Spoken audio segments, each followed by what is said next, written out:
hasta el sur, hasta la montaña. Vamos caminando hasta el sur, hasta encontrar lo que olvidamos entre el oro.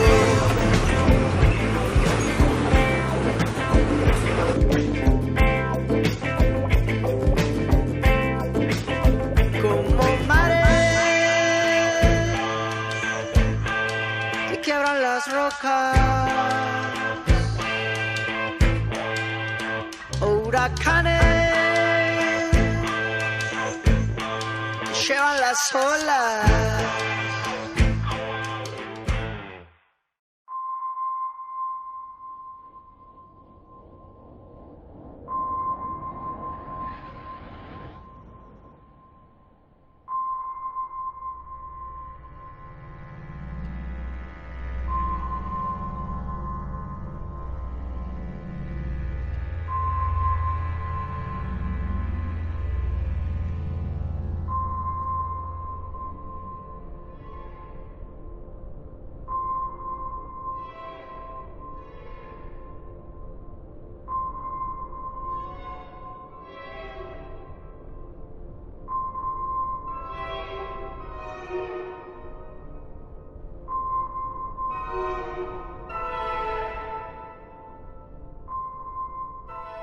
Así de fuertes somos.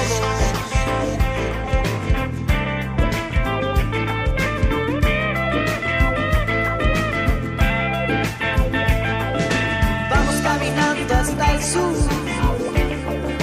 hasta la montaña. Vamos caminando hasta el sur, hasta encontrar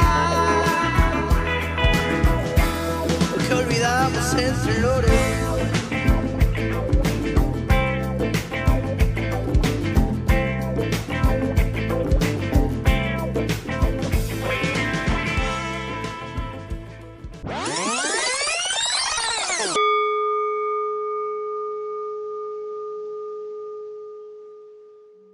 La ciudad es un claustro, encerrado entre barrancas.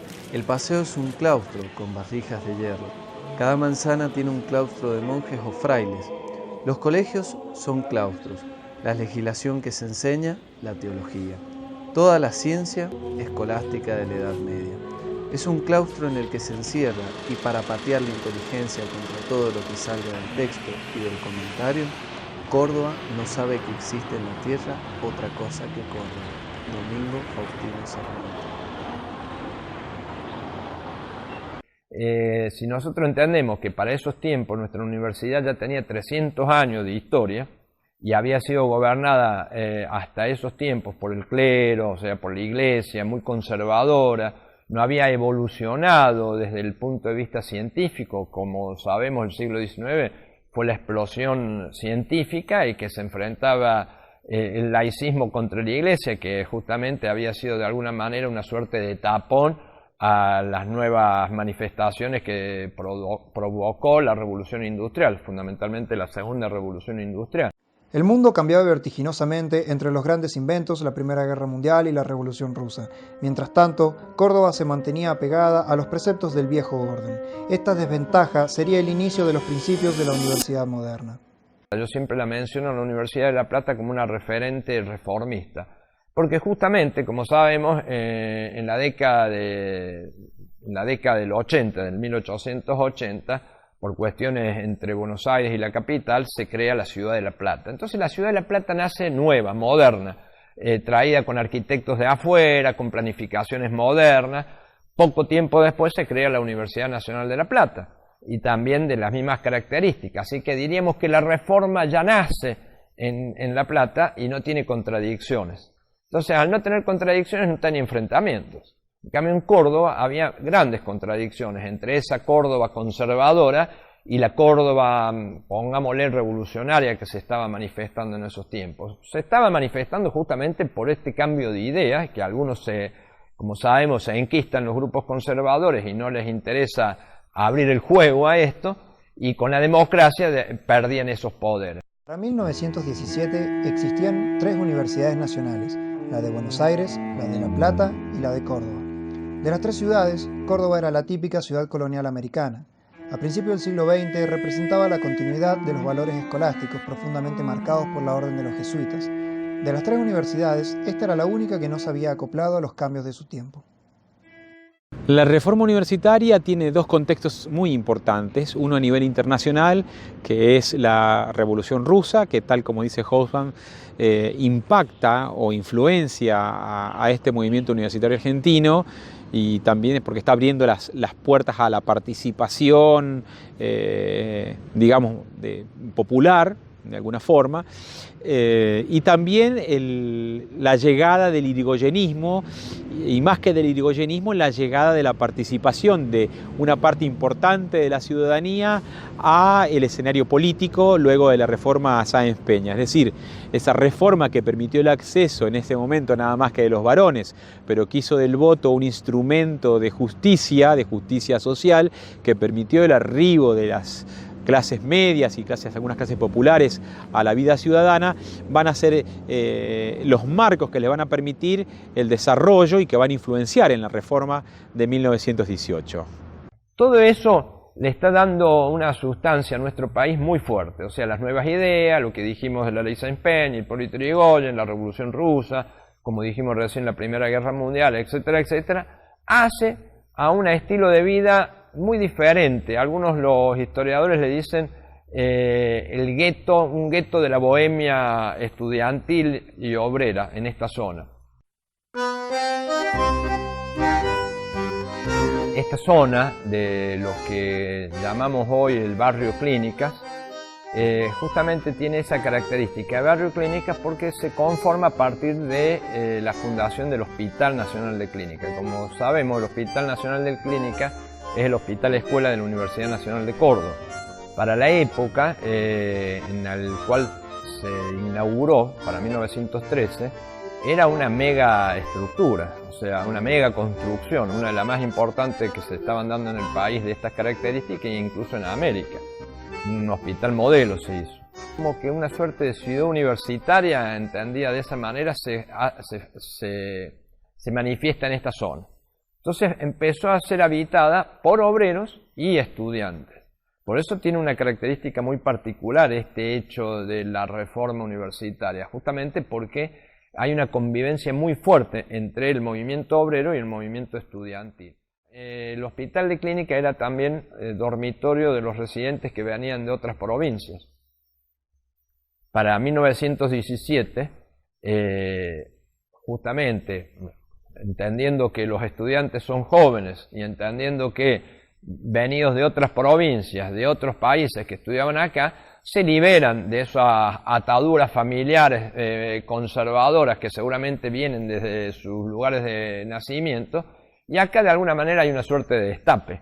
Y el destape de esa época era o el estudio o la convivencia esta con sus pares. Y esa convivencia con sus pares generaba volver a estos dormitorios en horarios que las administradoras, que eran monjas, no lo soportaron. Entonces ponen límites a eso. Yo siempre digo que ese límite es como una suerte de mojada oreja que le hacen al estudiante. Y yo digo que si al estudiante le mojan la oreja, lo van a ver actuar. Autoridades universitarias anunciaron la suspensión del internado, argumentando razones económicas y morales. El director, Pedro Baella, decía que las trasnochadas no favorecían el adecuado cumplimiento de los deberes durante el día. Este internado era la única escuela práctica para estudiantes de medicina y era especialmente importante para aquellos de menores recursos. O sea, verdaderamente fue una medida muy antipática de las monjas, restringiendo su horario.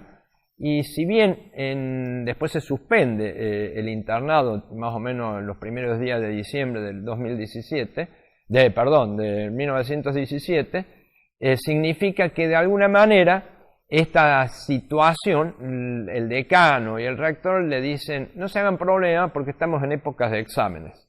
Así que el estudiantado se va a abocar a estudiar y después vienen las vacaciones, así que seguramente se van a olvidar. Cosa que fue así. Verdaderamente se pusieron a estudiar las vacaciones, pero cuando vuelven de las vacaciones habían recargado muchas energías y ya se nota el 10 de marzo, digo con fecha precisa, el 10 de marzo se da la marcha estudiantil más grande en la historia de nuestra ciudad. Los estudiantes presentaron un memorial que elevaron al ministro de Justicia e Instrucción Pública, cuestionando duramente el régimen docente vigente y la legitimidad del rector y de los decanos, al tiempo que denunciaron la vetustez de los reglamentos y planes de estudio. Esta vez iban por todo. Las marchas trajeron consecuencias para los estudiantes. Los huelguistas fueron inhabilitados por 2 años para cursar y rendir. Pero la medida más antipática de todas fue la denominada Ordenanza de los Decanos. Muchos de sus artículos, 100 años después, siguen en vigencia. Sabemos que en el mes de mayo se crea la Federación Universitaria Argentina, la FUA, como justamente una suerte gremial estudiantil para las luchas estudiantiles. Como sabemos, también se habían dado en diferentes universidades de América congresos estudiantiles que ya iban reclamando cuestiones que después vamos a ver que se manifiestan en la reforma nuestra. Pero hasta ese momento no había habido algo fuerte que marcara un antes y un después, sino había motivaciones, había reuniones, había congresos, pero no había algo que había marcado fuerte. Y en Córdoba se manifiesta justamente por eso.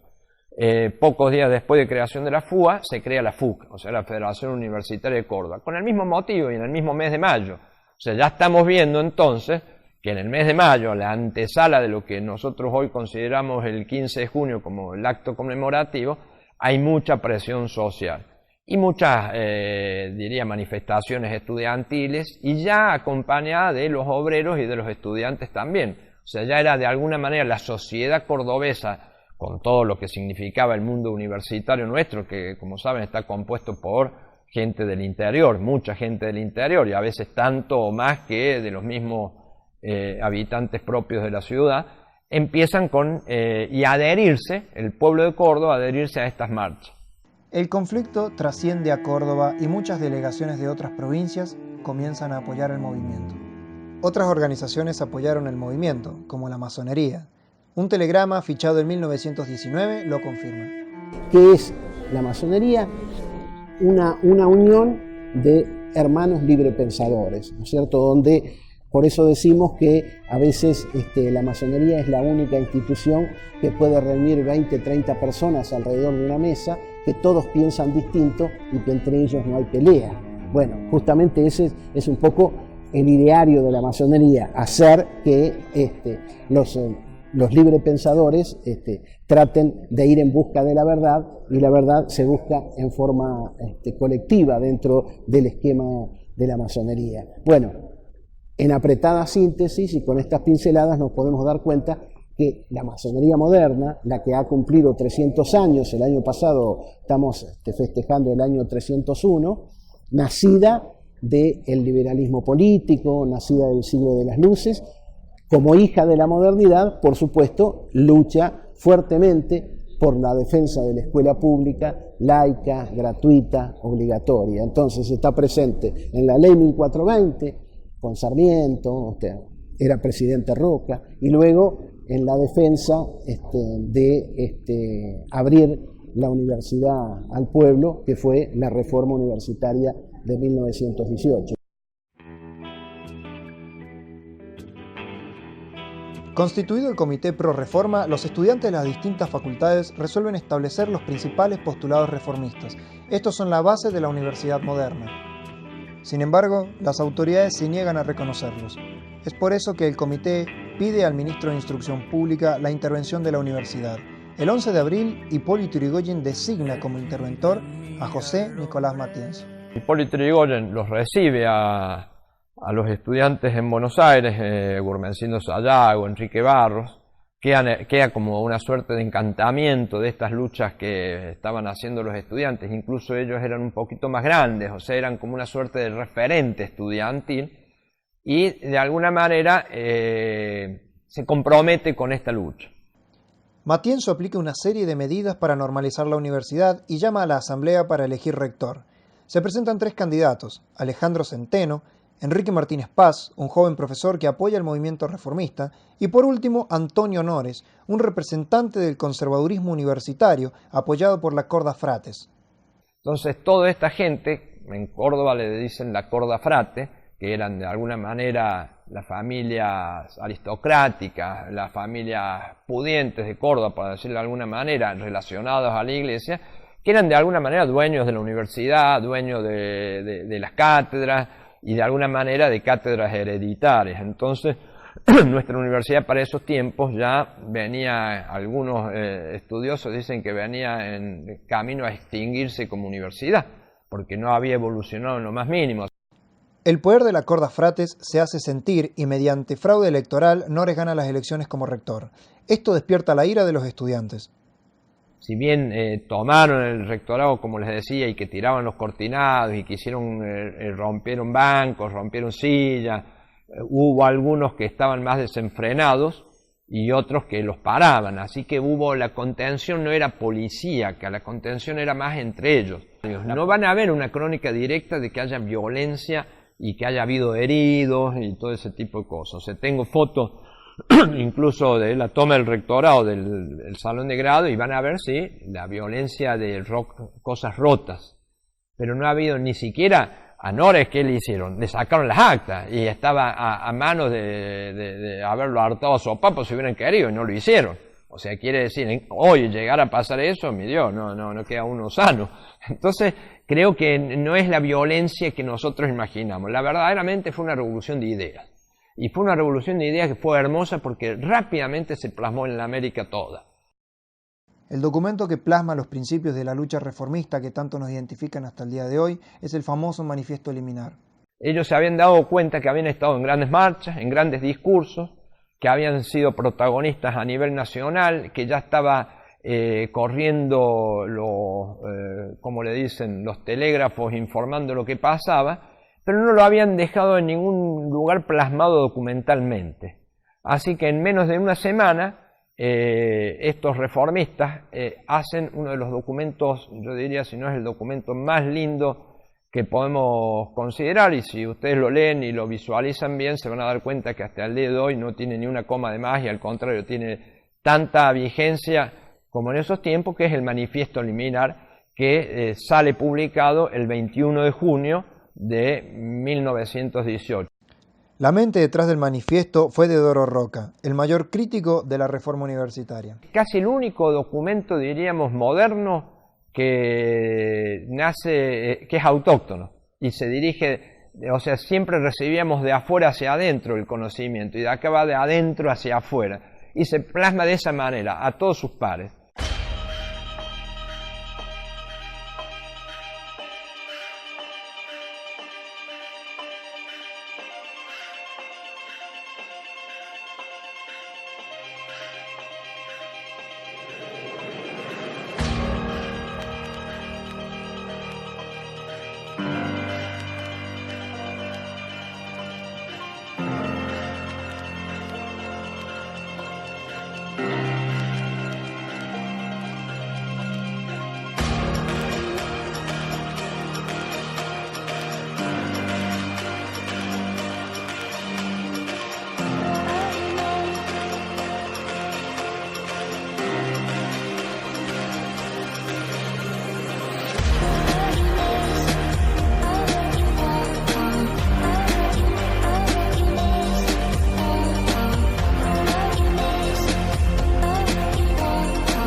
siglo XX fue un siglo de pequeños periodos democráticos y largos periodos dictatoriales. Así que la reforma universitaria, a mi entender, verdaderamente no se plasmó desde el ámbito universitario puro, sino quedó como una gran idea en las emociones, en el sentir, y diría que aparece entonces lo que algunos decimos el movimiento reformista. Entre marchas y contramarchas, la memoria de los hechos que protagonizaron los estudiantes del 18 se conserva hasta nuestros días. ¿Cómo pudo sobrevivir y cuáles son los desafíos que nos quedan? ¿Es necesaria otra reforma? Y si algo hay que rescatar de la reforma del 18, yo creo que hay una palabra que la define, que es participación. Y esa participación me parece que, bueno, es hija de los tiempos, ¿no? La participación de los jóvenes del 18, del Manifiesto Liminar, es diferente a la participación de los 60, de los 70, de la dictadura y la actual.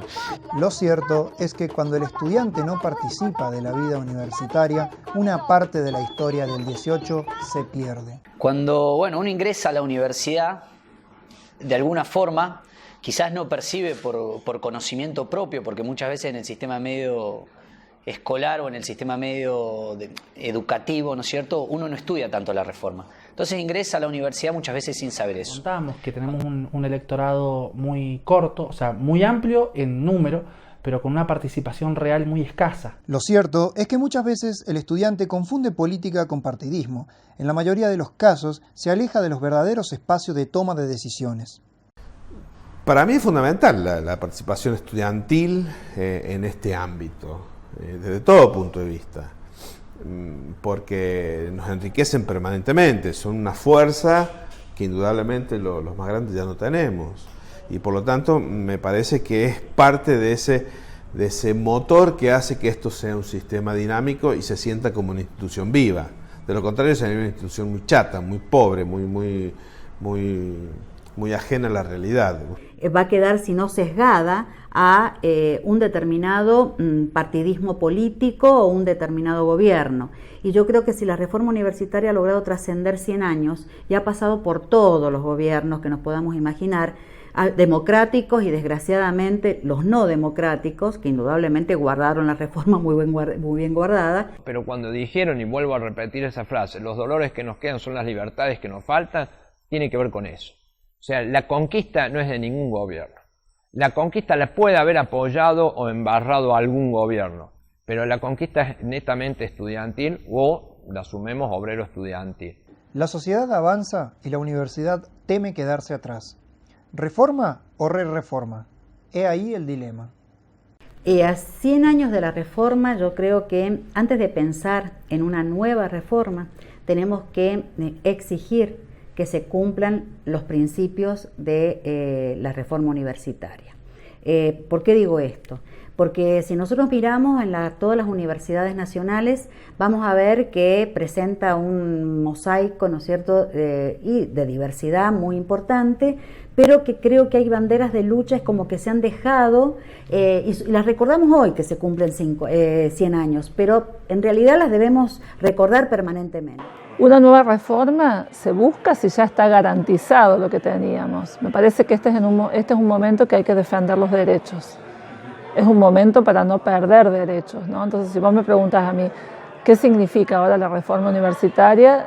Rendirle homenaje es recordar lo que fue ese movimiento y obviamente eso pasó hace 100 años. Entonces tenemos que pensar en cómo resignificar esos derechos. Los derechos estudiantiles ahora son otros, están presentes otras problemáticas, cuestiones de género, la cuestión de la diversidad de actores. Entonces me parece que es una resignificación de los principios de la reforma, pero siguen estando vigentes en la medida en que la Universidad Argentina durante mucho tiempo perdió derechos. Independientemente de que se necesite o no repensar la reforma, ¿la universidad tiene conciencia de que le pertenece a la sociedad?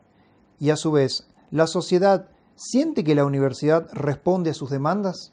Siempre costó mucho que la universidad pudiese vincularse a la sociedad o al medio que lo rodea. ¿Por qué? Por diferentes razones, porque no hubo la decisión política en algún caso, porque faltaban recursos en otro momento, porque se entendía que la universidad tenía que ser el polo de atracción, hasta que creo que en algún momento descubrimos que la universidad es un actor más de la sociedad, no es el único, y entonces interactuar con ella es lo conveniente, por varias razones. Una de ellas es que la sociedad es quien nos sostiene, quien nos permite estar, y entonces creo que una función primordial de la universidad es estar presente en la sociedad en todo su conjunto. Siempre me preguntan, bueno, a ver, ¿qué es lo central de la universidad reformista? Y lo central es de lo que es las universidades públicas latinoamericanas, que son universidades que son parte de la sociedad. Entonces, estamos haciendo una serie de cambios, y entre esos cambios está consultar más a la sociedad, por eso tenemos los consejos sociales consultivos, pero sobre todo llevar la educación superior al resto de la sociedad. La apertura hacia la sociedad es la instalación de carreras. Nuestra facultad es la facultad que tiene mayor cantidad de carreras en los departamentos alejados, y como consecuencia de eso podemos decir algunos de ellos están financiados por la Secretaría de Políticas Universitarias y otros están financiados por el gobierno de la provincia.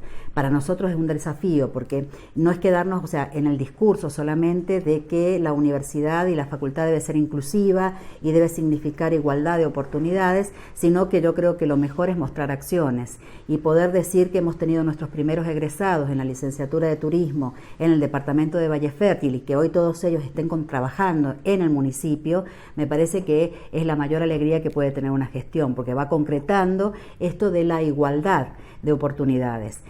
La territorialidad, sin duda, es un gran avance en la conquista de los derechos. Sin embargo, pareciera que la universidad de hoy, al igual que la de 1918, es la única dueña de los saberes y la única capaz de legitimarlos. Él es Walter Castro. Actualmente está jubilado. Vive en el departamento de Caucete, provincia de San Juan. De profesión soldador. Trajeron una máquina. Siempre me acuerdo. Trajeron una máquina y bueno, nos pusimos. Y le digo al patrón, yo le voy a hacer mejor la soldadura que esa máquina. Porque no le daban el punto a la máquina. Estaban los ingenieros, profesores ahí, y no le daban la tecla a la máquina para dejarla que soldara como ellos querían que soldara. Le buscaron las 1000 formas y no la encontraron. Y yo me ponía en las 8 horas que me pagaban y le soldaba mejor que la máquina. Le gané a la máquina a soldar con la TIC, acero inoxidable. Su vida no parece tener nada fuera de lo común si no fuese por un único detalle. Walter es analfabeto. Si yo pudiera llegar a una universidad, pero ¿cuál es el tema? El no saber leer, por empezar. Pongámosle, usted como un senador, por decir. Mira muchacho, yo te voy a dar la escuela. Y todo lo que sabe, enseñárselo a los niños. Vení. Ahí tiene una máquina, enseñá a soldar, enseñá a manejar, enseñá esto, enseñá aquello, yo lo hubiera enseñado. Pero no te dan lugar nadie. En el día que yo me vaya, se fue todo conmigo. Los dolores como los de Walter son los dolores de una sociedad que no se siente reconocida, con sus saberes, con sus experiencias y con sus historias de vida. Hoy la universidad, más que repensarse, tiene que salir a escuchar a una sociedad que, así como en 1918, le exige responder a sus necesidades reales. ¿Podrá esta dar un paso en esa dirección, en este constante camino de reforma? En 1918 sus estudiantes pudieron. 100 años después, nosotros también podemos. ¿Por qué? Porque así de fuertes somos. Así de fuertes somos.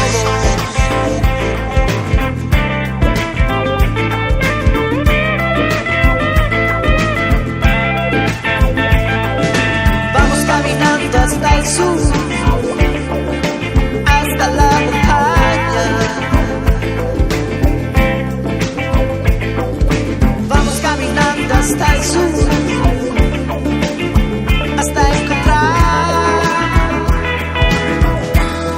olvidamos entre los